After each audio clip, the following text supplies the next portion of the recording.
everybody. Any fans of Borderlands in the house? You're probably going to like this. This is Brian McNett. He's lead shader artist from the Borderlands team at Gearbox. I'm on the Borderlands team right now. We're going to show you some technology that we're building within UE4 that will power the next Borderlands game. What you're going to see is not a video game, it's a technology demonstration. We use Unreal Engine 4 to render a non-realistic art style, the style that you've come to know as the Borderlands art style. This is a very simple scene. Now, I want you to remember that the Borderlands art style is sort of represented by a confluence of techniques. Most of the Borderlands art style comes from the content itself, the form of the environment, silhouettes and movement of characters, the color and line work within the surfaces of objects. But there's some fundamental rendering technologies that contribute to the look that we are exploring for the next generation. Now, I think the technique that most of you probably attribute to Borderlands the most is the edge outlining. It's not cell shading, but we do outline the edges. And if he goes into the black and white view, you can see this approach for Borderlands 2, Borderlands 1, and Borderlands the pre-sequel. This is a standard Sobel-Feldman edge detection operator. It's a solid, uniform line weight around the outlines of objects that we detect in the rendering.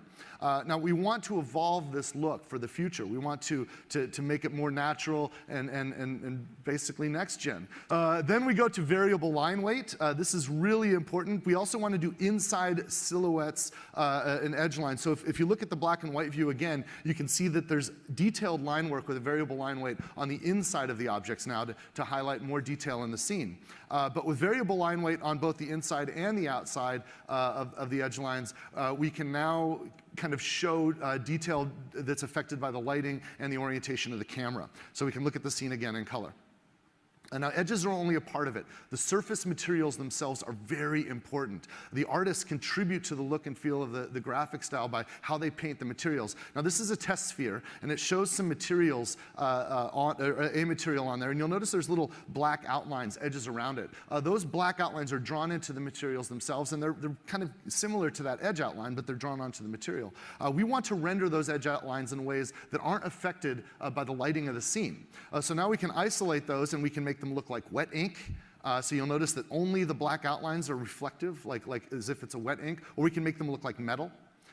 Or we can keep them as solid black lines, just like the edge outlines in the scene. And now they're not taking any light at all. There's no highlights there. This is really important for the artist's scribbles and doodles and cross-hatching, which simulates shadows, to come through for the scene.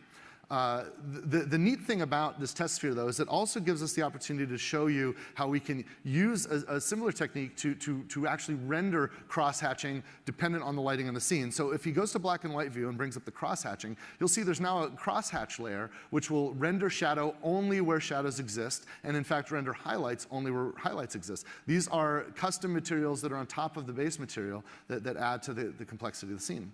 The other step, though, is, in fact, let's look at a production asset. I want to see this in a production asset really quick. This is a very Borderlands Gearbox-looking production asset rendered in Unreal Engine 4. You'll notice that even the little bolts on those objects are casting a little shadow, and those shadows are taking a little bit of crosshatch. That's that custom crosshatch layer there. And we can see it again in black and white.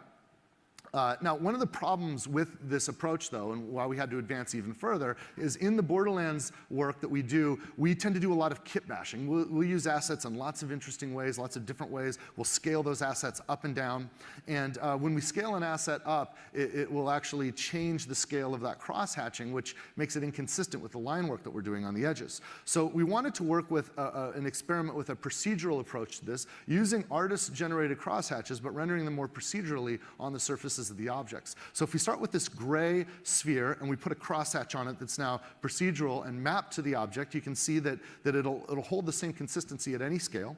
And in fact, we also want to show a highlight on this as well. So we can render a highlight on the other side. Now you notice that the transition between the highlight and the shadow is not perfectly uniform. We think that the artist's hand is really important in the style and feel of Borderlands. So you'll notice it almost looks like someone took like a spray paint can to start to spray paint that shadow on there, and the ink didn't perfectly fall on that surface as you'd expect from a software rendered solution. So that transition is not uniform. Now I also want to point out that this has full interaction with PVR. So as he affects roughness, you'll notice that the reflections erode the inks, or if he changes to a highly reflective metal surface, all of the inks take the shape of the objects that the metal's reflecting. This is really incredible technology, and this is only accessible to us with Unreal Engine 4 and the current and future hardware specifications that we're targeting with this technology. Now let's look at a more complex shape, a more complex form. This form right now is smooth, but we have a normal map for this form, and you'll notice that it looks like there's a Gearbox icon that's sort of etched into the metal shape that you're seeing there. That is not a mesh, that's actually a normal map, and some of you are probably familiar with these are, but you'll notice that the normal maps fully interact with all of the other technologies, the shading and the lighting. So if he goes into a black and white view, you can see that even the crosshatches and the highlights are affected by that normal map. That's pretty awesome stuff.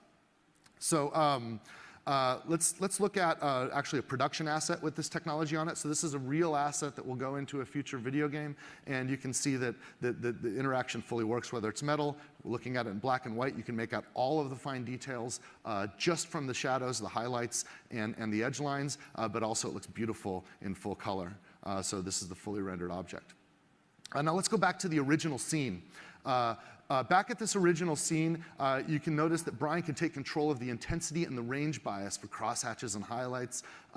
If we add a character, yeah, you can see him affect that. This gives our artists a lot of flexibility, and it also allows the scene to simulate in real time as time of day changes, or as maybe conceivably we have different physics if we, for example, were to explore different planets. There might be different physics in the sun, and the moons might be in different positions than we're used to on Pandora. Now, if we add a character to the scene, it gets really interesting. This is a character that is a production asset, and you can see that the effect that the sunlight has on the inks. You'll also notice that there's an effect we call the ray of God, where the sunlight is sort of piercing through the gap between her arm and her body. And you'll notice that there's rays that come out from that. If he goes into the black and white view, you'll notice that those rays, the God rays, will actually erode the crosshatches in the environment, even the crosshatches that are rendered onto objects that are behind and far away from where the ray of God effect is being simulated. This is pretty awesome stuff, and helps create a more complex and plausible scene, even in the unrealistic art style of Borderlands that we're rendering with Unreal Engine 4. Let's take another step. There's a technique when we bring characters into the scene, when we bring soft bodies into the scene, and we bring kind of not totally opaque bodies into the scene, called subsurface scattering. You see that tarp is made of cloth, and her body she's got skin, right? And if you've ever shown the light on your phone through your own hand, you can see the light will actually pass through surface. It's not always absorbed by the surfaces. I want you to forget about the fact that we've cleverly placed the camera here so that her shoulder pad is occluding her face. Don't worry about the character, worry about the technology right now.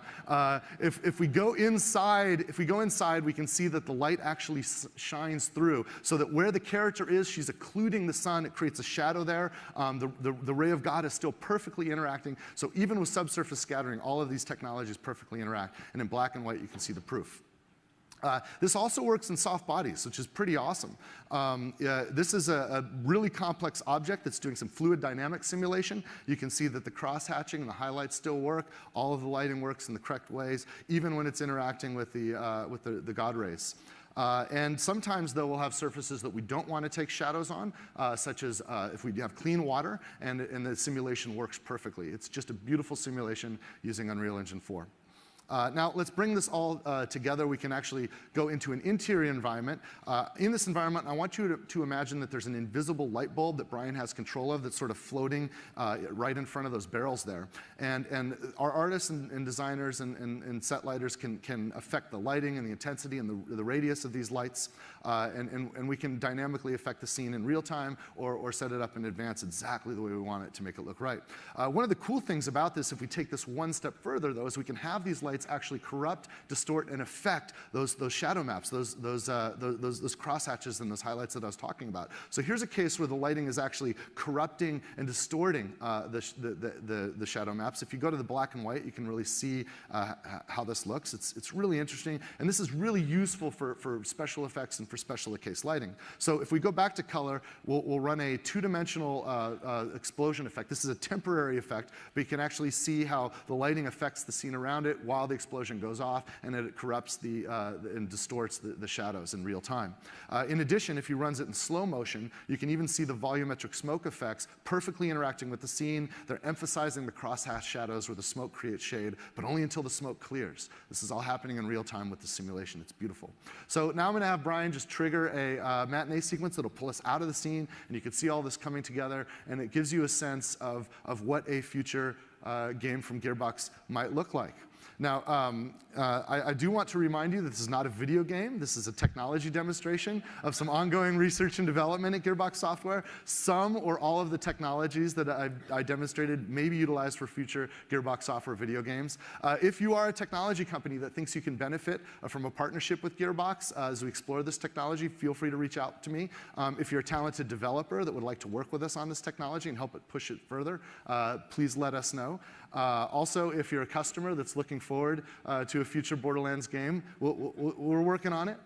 We'll get you soon. On behalf of all the talented artists and programmers and designers and developers at Gearbox Software, I'm thankful that you've taken the time to see this with us. I also want to thank Tim for letting us come up on stage, and everybody on his team for delivering the incredible Unreal Engine 4 technology that we're using to power our future games. Thank you.